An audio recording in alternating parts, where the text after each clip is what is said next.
Helens. You can read more of his work. Well, the quickest way to access the vast body of it is at twitter.com/Dan Clore 333. Dan is the mad scientist who made his Frankenstein monster from the stitched together pieces of his own corpse and abnormal brain, end quote. He has published verse, prose, poetry, short stories, and essays in the cosmic horror and weird fantasy genres. Dan and I are co-presidents of the St. Joshi fan club. I'll tell you about that later. Dan's collection, The Unspeakable and Others, gathered over 40 tales influenced by the likes of H.P. Lovecraft, Clark Ashton Smith, the Comte de Lactamont, Franz Kafka, Jorge Luis Borges, William S. Burroughs, J.G. Ballard, and Robert Anton Wilson, including the avant-garde Gothic stories of Lord Werglyph. Publication of the book was the most terrifying event to occur in the fall of 2001. He compiled Weird Words, a Lovecraftian lexicon, which is a large dictionary of the horror and fantasy genre with extensive illustrative quotations. He has recently returned to weird poetry with work in outlets including Spectral Realms, Final Arrangements, and The Audient Void, earning his reputation as the Poe of the Pacific Northwest, the Clark Ashton Smith of the Columbia, and the Dr. Seuss of St. Helens. Please welcome him back to our stage, Dan Clore.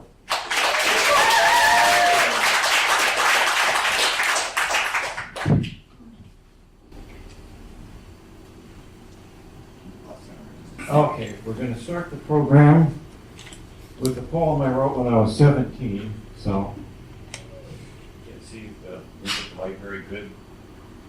But anyway, the poem is titled In the Crypt, and again, I was 17. It's pretty much the way it was when I wrote it then. We'll go, he grinned and said, down to the catacombs, where in their nitrous homes reside the vermiculate dead. And down the steps we walked into a fungus room, the ancient's red-litten tomb, and as we went down there he talked. Ah, see the dark specter, 'tis the vain protester, the spirit of Nestor, of Achilles, or of Hector. Ah, I hear it crying out, to gasp a dying breath and join them in their death. I heard the black eidolon shout, oh, leave the mundane world, spurn the world's clatter, oh, what is the matter? Let your ultimate fate be unfurled. Leave the vain world's false love and all its illusions and all false delusions, as it chewed on the corpse of a dove. As I saw him lying, watching his soul sinking, I remember thinking, can it be my time for dying?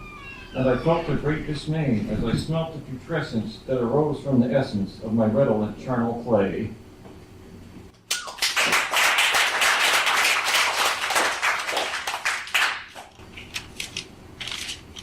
A few years later, I really started writing. So here's one of the first stories I got going on. It's called The Emperor Also. It's kind of a Clark Ashton Smith prose poem type thing. The Emperor Also of Atlantis had grown glutted on the multitudinous torments to which his subjects had been submitted. He could only sigh with the weariness of ennui when he gazed at the vistas extending as far as the eye could see in the garden of carnivorous blossoms, fed exclusively on human flesh, each one exhaling a unique and erotic perfume.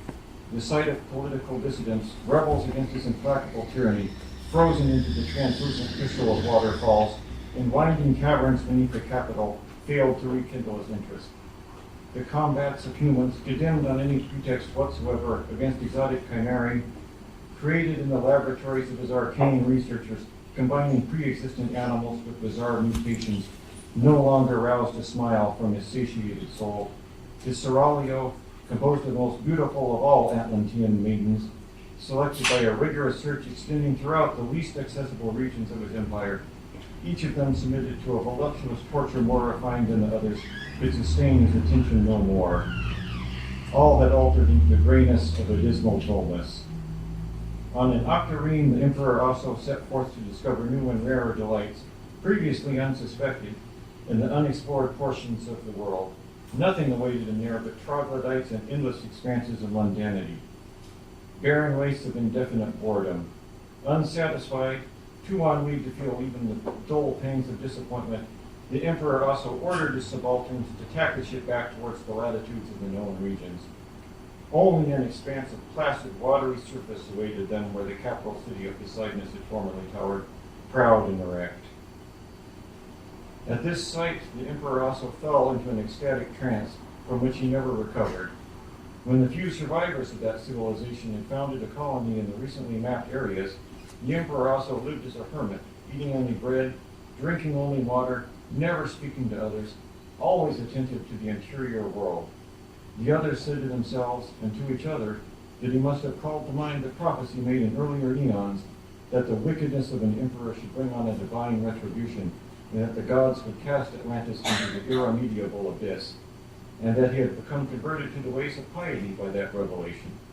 None of them ever suspecting that the emperor also occupied his consciousness solely with the overwhelming thought of the beauty of a novel spectacle which it had been his misfortune and his greatest regret to miss in an ineffable reverie.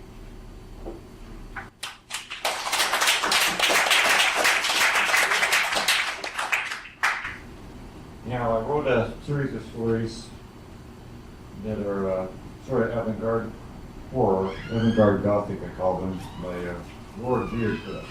This is one that's kind of reflexive on the writing process. It's called The Fountain of Uncleanliness. Lord Beardcliff was seated at his raven-like writing desk.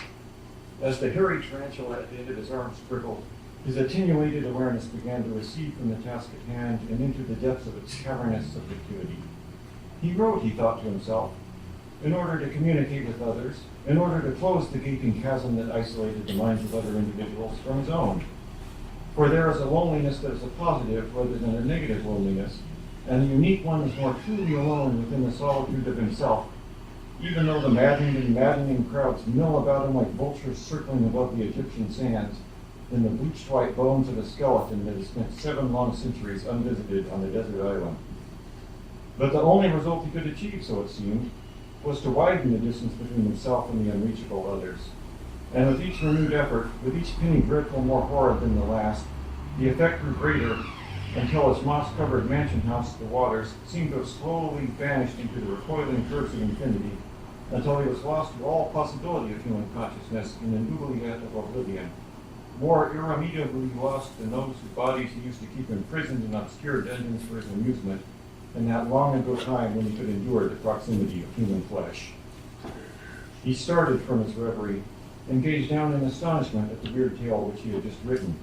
A single yellow eye blinked on the greenish thing's half-formed face as it attempted to stand on his 3 spider fingers, while a single webbed wing vainly fluttered above. Steaming with an odor noisome beyond experience, the weird tail flopped off the desk and onto the floor, leaving an unguent trail of slime in its wake. The Baron fell on all fours and savored his cleanliness as he entwined it within the coils of his raspy black tongue. A greenish semi-liquid dripping from the corners of his mutilated mouth, Lord Beardcliff sat back in his chair and once again took up the quill plucked from an ebony archery apparatus. Perhaps, he mused, he could not achieve communication with another consciousness, but he could now provide nourishment for his own radical subjectivity. And as his spider-like hand busily scribbled away, his attention faded away from the task at hand and was captured by a spectacle presented to him by the novel eyeball that had grown in his navel, which depicted his ever-erect phallus sprouting twin dorsal rolls of cartilaginous and crimson tendrils. Clouds now nearly covered the moon, and twilight seemed abnormally prolonged. A May folk had fled as far from mankind as he could, or nearly so, and now sought rest. He had composed another ode to his beloved Sophie, only to be greeted with the final no which, so he knew, would ever depart from her lips. And so, to escape from the company of men, which he could no longer endure, he had fled to the dismal swamps beyond the limits of habitation, of which he had heard so many dreadful rumors. Those rumors, he was certain, had no basis in fact, for only the superstitious hold to such beliefs, and there was definitely nothing to fear. No, there was nothing to fear, not even if there was indeed a dilapidated mansion house nearby, such as might suitably hold the specters and spooks of popular ignorance. And it was, no doubt, uninhabited, whether or not a pale purplish light appeared to emanate from its broken window panes. In any case, there was no longer any bridge to span the moat surrounding the hill of Captain's chateau. As Aimé gazed across the scene, he reflected that the moon, now partially peering from behind the cover of Cumulus' shroud, was as cold and as distant as Sophie's ivory white flesh, and 1,000 knives stabbed into his crucified heart at their irremediable separation. The moss at the roots of the stooping cypresses was not too damp for a bed, and he settled himself down for the remainder of the night, as he had done 1,000 times before, when lying in the moon inspired him to slumber instead of lifting him to sublime heights of Parnassus.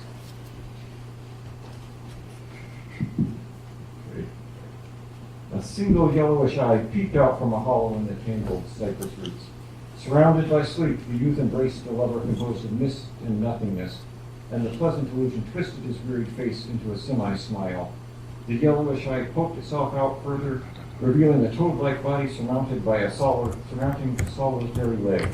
With a plop, the thing's oversized web foot propelled it forward towards the dozing poet. Young Aimee Pope's dreams progressed on their natural course, and his mouth half opened to mumble the phrases of love and amatory oaths that welled within his soul. The strange story took a final leap and dived headlong into the young man's jaws. Unwittingly, he crunched down on the creature, and its clammy green taste and texture shocked him into wakefulness. Gagging and choking, his pleasure metamorphosed into the most intense degree of disgust. He frantically attempted to spit out every last morsel of green and yellow slime before nausea could overwhelm his innards. Before moving on, as he felt necessary, he allowed himself the leisure of resting on the cypress roots.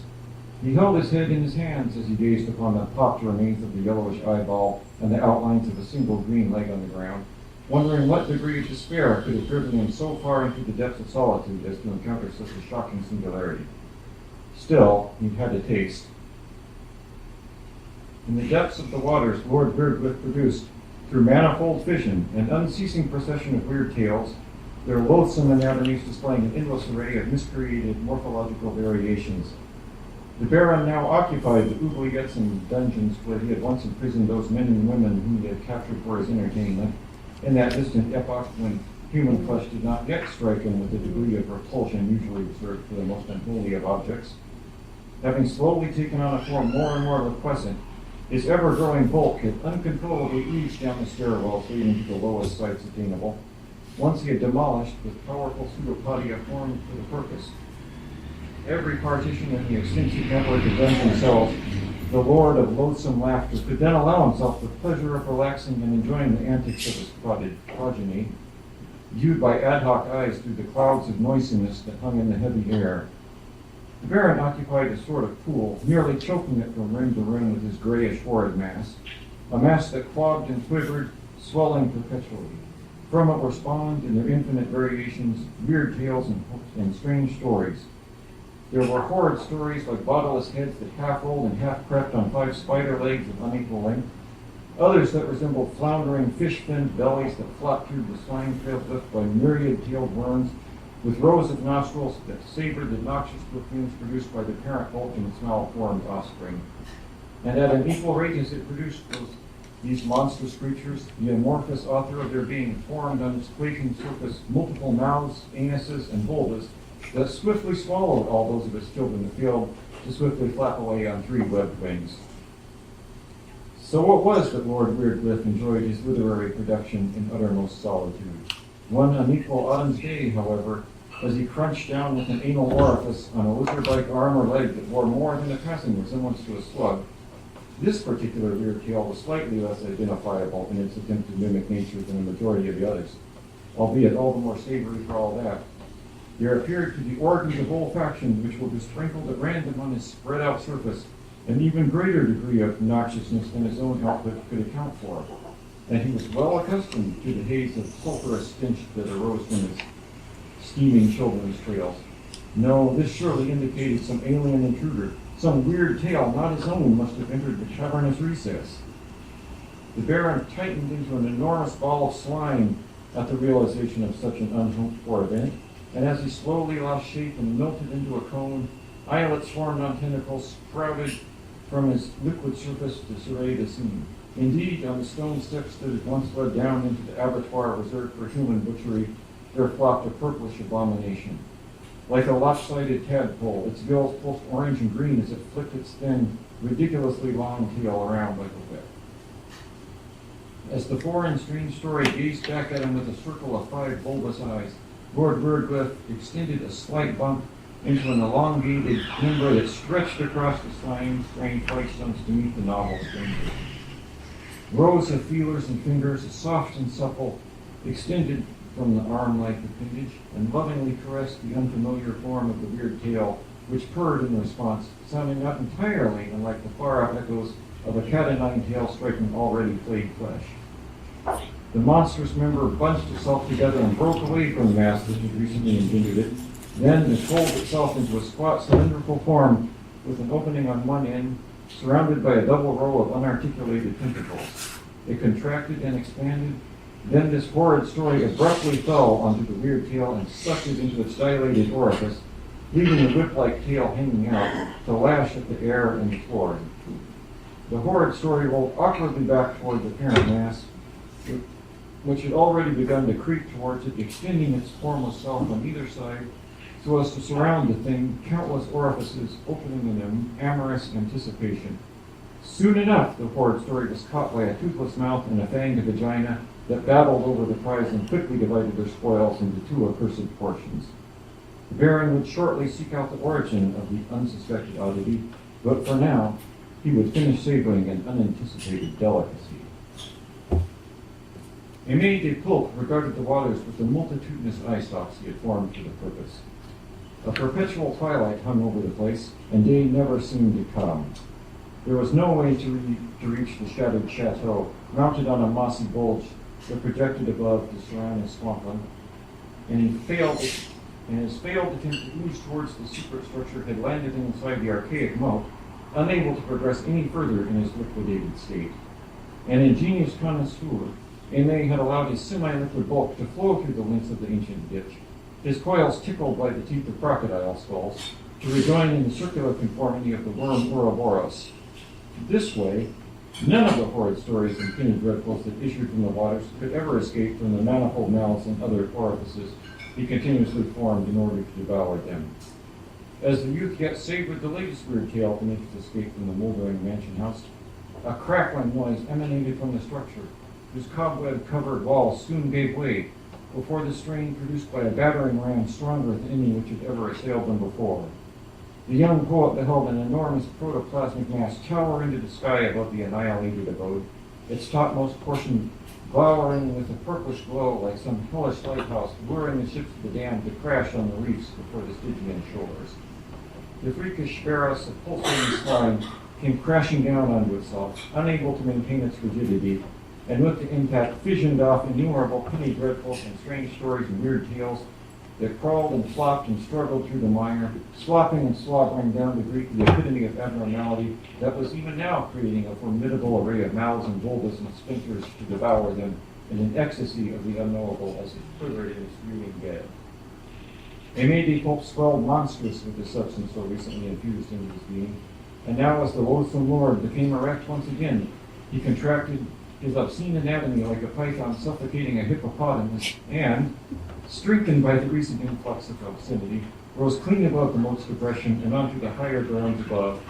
In an emotive outburst of relaxation, he exploded with horrid stories and uncanny tales that flooded toward the towering anomaly and were swiftly devoured by the unearthly enigma before it once again crashed down onto the waters, crushing its outdated architecture and crackling skeletons as it showered the area with another eerie deluge of weird tales. A second time the youth dilated like an enamored sphincter, and the bizarre and unbelievable Baron rose up like a monolithic monument for yet a third time, gazing with a myriad obtruding eyes upon his poetical protege, who lay sprawled about like the meandering and multitudinous enplotment of a prodigiously prolix Gothic romance, prized of a congeries of congregating sub-narratives and autorial intrusions. After a slothful descent, constituted by seconds that were centuries, the twain finally met in the chaos of tentacles, tails, and tortuous pseudopodia that groped and grinned and embraced in the confusion of creativity in which neither of the two could distinguish himself from the other, or determine which of them had emitted any particular odoriferous oddity that was being devoured by a mouth or an anus or a vagina, or by neither of them knew which.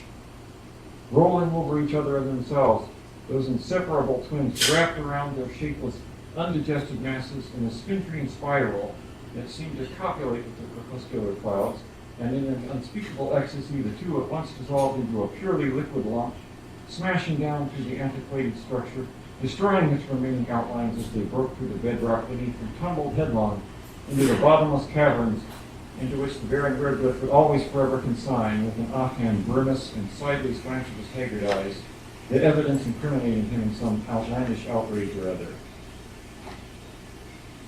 They say that it is only rarely that anyone travels so far from human awareness and into one's own subjectivity that the fugitive from mankind should reach those nameless marshes where no ruins mark a mansion house that once stood proudly against the eternal twilight, like the final bastion of consciousness defying the onslaught of its encroaching oblivion. And even less frequently, so they say, do any of these fleeing phantoms discern those oddities so strange that no one attempts to describe them or speculate on their origins, which apparently lie beyond the purplish glimmer that seems to emanate from the ground itself and that fissures forever downwards to the uncertain entity that ceaselessly spawns such a innumerable uncleanliness.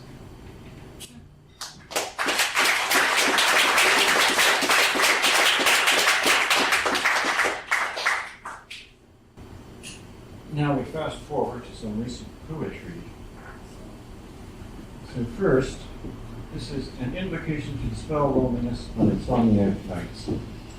And it's supposedly from the wizarding workbooks of Withershamsbury.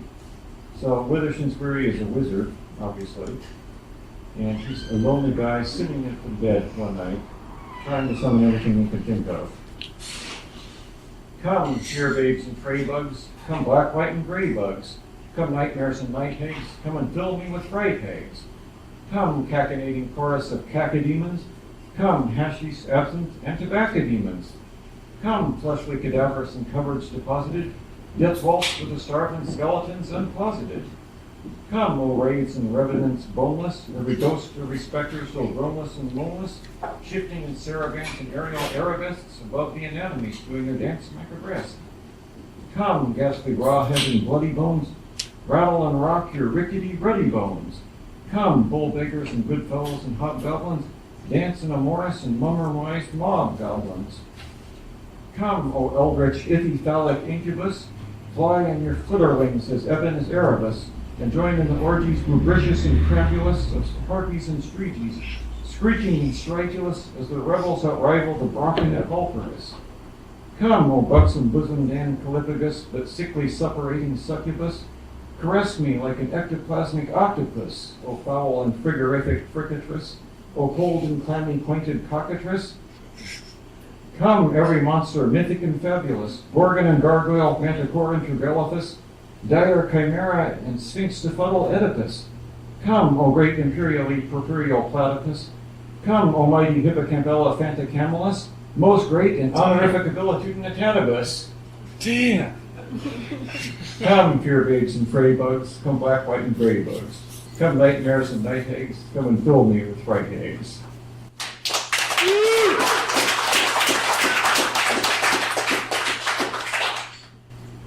Okay, I think finally, one more thing.